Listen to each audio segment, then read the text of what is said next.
Hello students. Today in this video we will discuss the question answers of the poem A Tiger in the Zoo. See the first question of your exercise. Now the first question has two parts as you can see here. Now see the first part.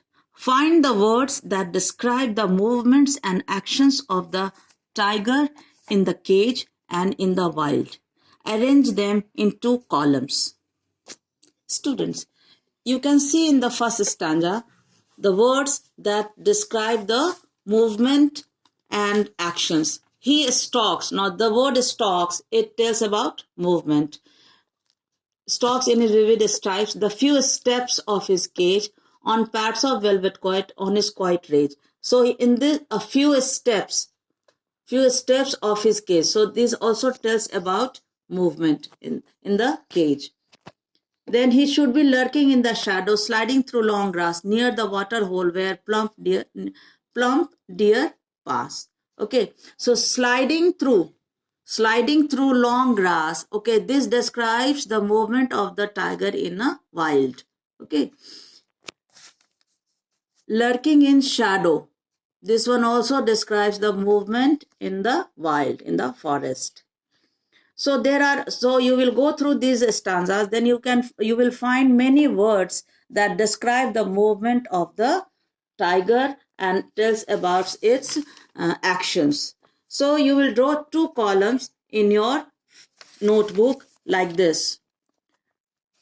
Two columns, then you put the title cage and here wild. And now write the words that describe the movement and actions of the tiger. For example, here stalks, few steps of his cage, quiet rage, locked in a concrete cell, stalking the length of his cage, ignoring visitors. Then here in wild, you can see lurking in the shadow, sliding through long grass, snarling around houses, baring his white fangs, his claws, terrorizing the village. So these words, they describe the movement of the tiger. So you will write the answer like this. Now, we will take the second part of the first question.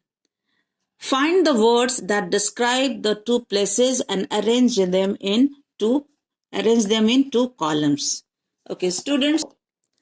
Now, I have drawn two columns as you can see here, and here I have put some words, and you will put some other words from the poems.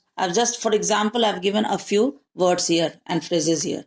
See, cage and wild. Now, the words that describe the two places. Now, concrete cell. So the cage is made of, it has a very small place for the tiger. Locked. The tiger is locked in the cage. Behind bars. So he is standing behind the bars. Patrolling cars.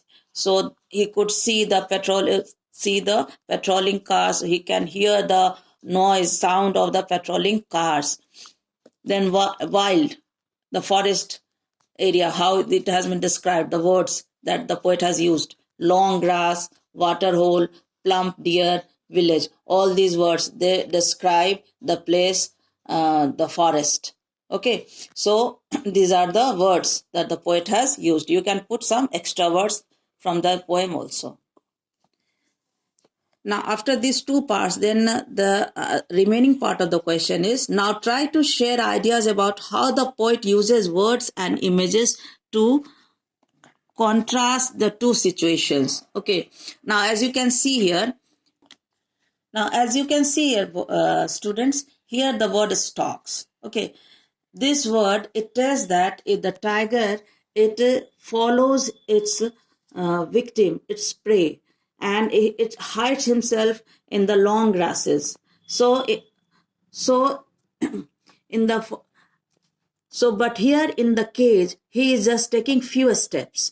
But in the wild, in the forest, he is lurking in shadow, sliding through long grass. So these two words and phrases, see here, they describe the contrast between the life of the tiger in a cage and in the forest. In the cage, he is provided very limited space. He can take just few steps inside the cage. But in the forest, he could go through vast field, vast areas in between the he can go through the long grasses, and there he can follow or chase the animals that he want to hunt.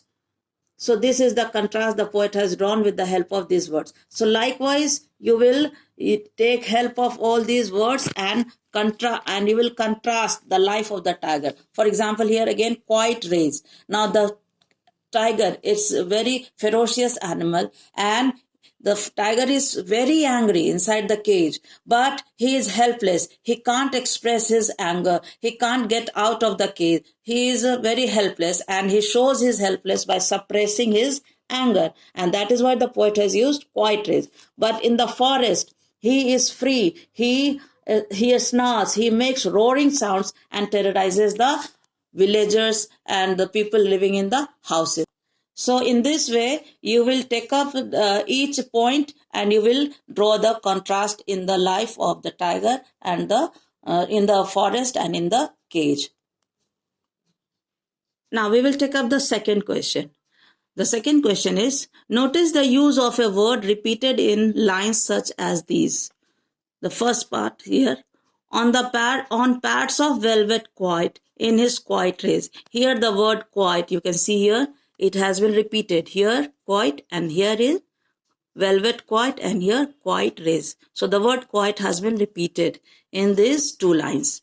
In the second example here, the poet has put, and stares with his brilliant eyes at the brilliant stars. Again here the word brilliant has been repeated. Now the question is, what do you think is the effect of this repetition? Why poet has repeated these words and he has used this poetic device in the poem? The poet has used the poetic device repetition in order to enhance the beauty of the poem. The poet has used quiet with velvet pads to convey the idea that the tiger has to walk in the limited area of his cage. He cannot run as he would have done if he had been in the forest. Whereas quiet race shows the helplessness of the tiger. It shows that the tiger is very angry at being caged. Thus, the use of quiet race symbolizes the anger and ferocity that is building up inside the tiger as it wants to run out into the forest and attack a deer. But the race is quiet because it cannot come out in the open as it is in the cage. The tiger cannot come out. It is inside, as it is inside the cage.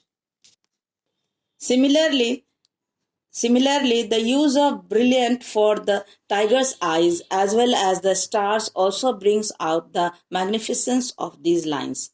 The tiger has a dream in his eyes. He wants to become free. It sees the stars with the same eyes. Here, stars have also been called brilliant by the poet. The tiger stares at the brilliant stars with its brilliant eyes, thinking about how beautiful its life could be in the forest. Thus, we can conclude that the poet has repeated these words to create a wonderful effect to the poem as well as on the readers. So these answers you will write in your notebook and you will learn it. Thank you, students.